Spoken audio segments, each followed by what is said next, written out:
Hi, everyone. Good morning. Welcome to the Valley Today, to your fast track to 7 a.m. Thank you for joining us. I'm Ashlyn Hill. Crews battling massive flames from a garage fire last night in Breckenridge, Minnesota.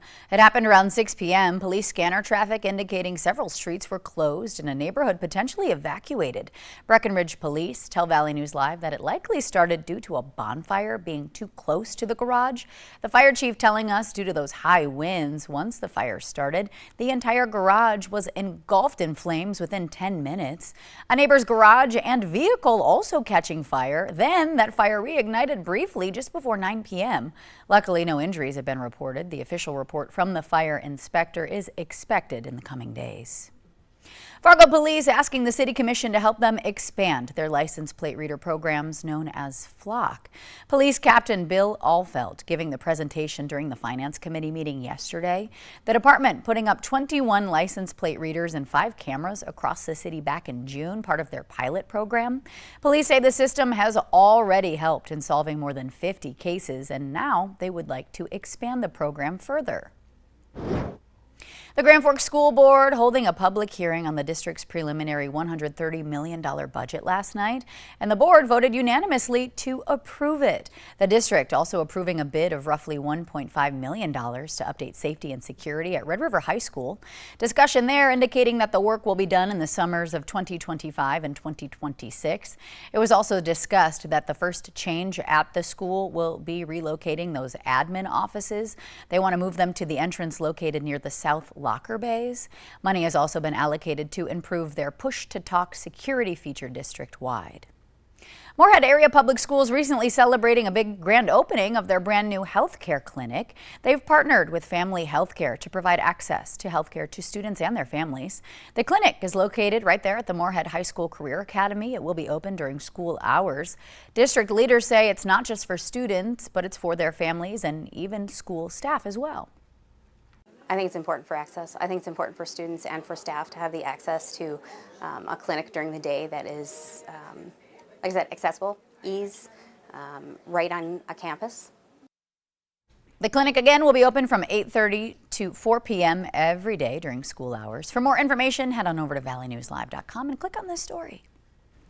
Well, it has been a fall-like start to our Tuesday here in the Valley, but we're looking ahead to a pretty nice day. For the details, though, we're sending things right on over to Summer Schnellbach this morning. Hi, Summer. Good morning and happy Tuesday. Another pretty nice start to the day. Looking at our Coronado sky cam, a little bit more cloud cover. So where we have those breaks in the clouds is where we're starting to see a bit more of that twilight. But here's what we're watching for today. Compared to yesterday, we will be a bit sunnier with lighter winds, partly cloudy for today. Continuing to warm up throughout the week and not any additional rain chances until the start of next week. Right now, mix of clear skies and cloud cover. Temperatures generally in the 50s, low to mid 50s. Might see a couple more spots dipping into the upper 40s before the sun comes up here. But by this afternoon in Fargo, a light northwesterly wind, only about 10 miles per hour, and temperatures warming up into the low and mid 70s. Here's a snapshot of 4 o'clock across the valley. The warmest temperatures right through the River Valley and southeastern North Dakota, Devil's Lake Basin, much of northwestern Minnesota expecting some upper 60s. Looking ahead though, enjoy the warm up for the rest of the week. 80 degrees tomorrow, lots of sunshine, 83 by Thursday. That south wind kicking up. The weekend looking comfortable. Monday is our transition day, Monday of next week. 71 degrees, chance for some showers, some breezier conditions. And then Ashland, for the first at least 4 days of October, we're trending to see high temperatures in the 60s, upper 60s, which is still going to be above average, but it's going to have that fall-like feel compared to what we've been seeing at least the last couple days and what we're going to be seeing through the rest of this work week. That feels pretty good. It's a nice transition into the season, I think. Yeah, we've been saying all morning it's not that hard, abrupt transition. Yeah. It's kind of slow and steady. Yeah, we appreciate that. Well, thank you for the updates, Summer. September is National Recovery Month. Governor Doug Burgum and First Lady Catherine began an initiative called Recovery Reinvented last month. It's a big movement aimed at ending the shame and stigma surrounding the disease of addiction in North Dakota. This morning, the Valley Today's Tatum Miller is live in studio to break down a big event supporting that exact mission. Good morning, Tatum. Good morning, Ashlyn. It is National Recovery Month, like you Said so, we brought in some experts to talk about the North Dakota and Minnesota communities. Joining me in studio is Alicia Anderson from the Recovery Engaged Community Center and Sarah Optitz from the Lotus Center. Good morning, ladies. Good morning. So we'll kick things off by diving into your organizations. Sarah, the Lotus Center is a harm reduction center. What does that really entail? The Lotus Center, what we refer to ourselves as like a harm reduction service center. We provide outpatient services throughout the week. We have a focus on like this harm reduction approach. The reason why we implemented that is because we didn't want treatment to be a barrier. Like services should never be a challenge to get into, and that kind of comes from a personal experience of my own, where you couldn't get me into outpatient treatment. Like you just could not. My parents tried over and over and over again, but because of some of my past experience, it was just too much of a jump. So I actually had an outpatient counselor allow me to go into a relapse prevention program while I was still in active use. And if she had not taken that jump, I probably wouldn't be here. And so that's part of what we really do, is meet everybody where they're at, ask them what they can do, and move with them on making those small positive changes. Yeah, even the smallest step in the right direction. Yeah. Now, Alicia, you work with these communities with the rec. So have you seen an uptick in harm in our communities? Absolutely. Well, just the other day there was an article about the woman who found sharps near a park, I believe, or a school. And so we really are trying to address how to make the community safer as well. Not just harm reduction for the individual, but also for the recovery community and the community at large. Absolutely. Now you guys are pairing up for this Mission Possible Gala.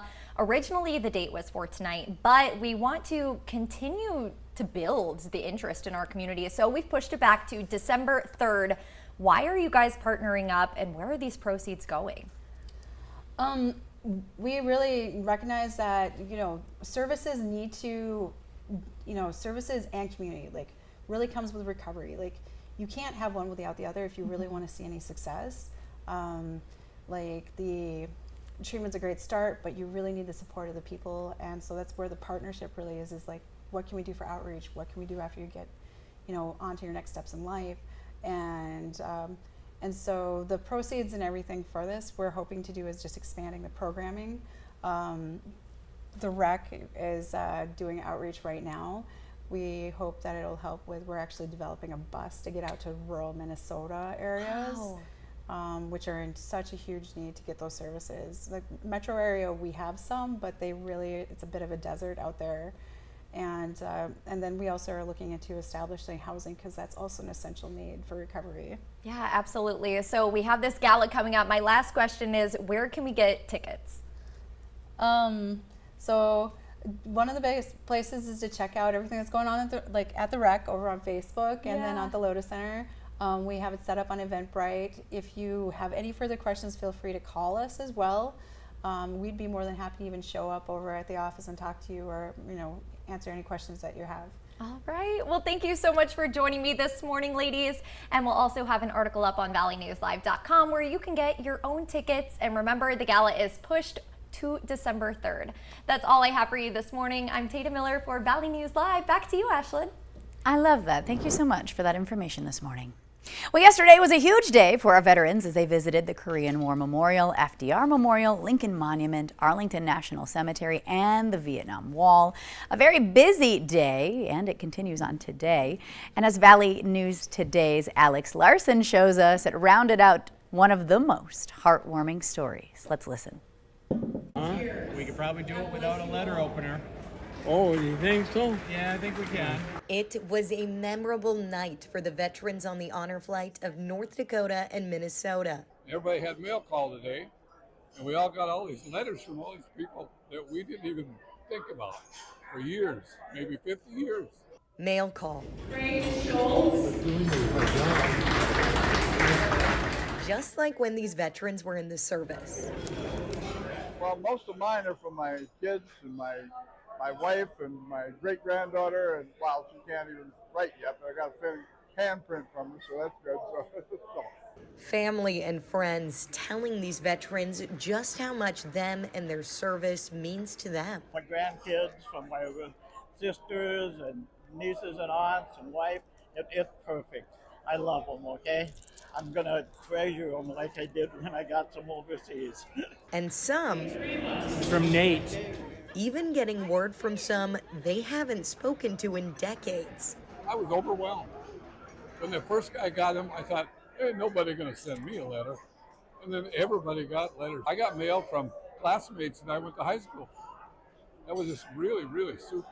Special words and moments for our nation's heroes. I love those stories. Again, that was our very own Alex Larson reporting. She's been off the desk because she has been in Washington, D.C. on this honor flight. Today is the last day they are returning home. The veterans will be coming into the National Archives this morning before the Navy Memorial and then Fort McHenry, all before they get back on the flight and come back home to Fargo this evening. And if you are interested in helping to welcome them home, you hold up posters and you cheer them on as they make their way through the terminal at Hector International Airport. We have the details on how you can do so posted to our website. Just head to valleynewslive.com. And crews were hard at work yesterday, pounding the nails and getting the shingles laid for another lucky veteran we're shining the spotlight on. Lieutenant Colonel John Nolan says he's thankful for the new roof over his head, literally, and it was completely free thanks to Fargo Roofing and Siding. Now, Nolan was chosen as the recipient for their Roofs for Vets program. He says it couldn't have come at a better time. I can't tell you how grateful I am for this program. It's unbelievable to me, and the roof I'm getting replaced was terrible and 25 years old, so this is absolutely great timing, and I am very, very happy about it. Fargo Roofing and Siding gives away a free roof each year through that program. It's called Roofs for Veterans. They accept nominations in July. They say it's all about giving back to the men and women who dedicated their lives to serving our country. Thank you all so much for waking up and spending your morning here with us on the Valley today. We'll see you right back here tomorrow morning. Take care.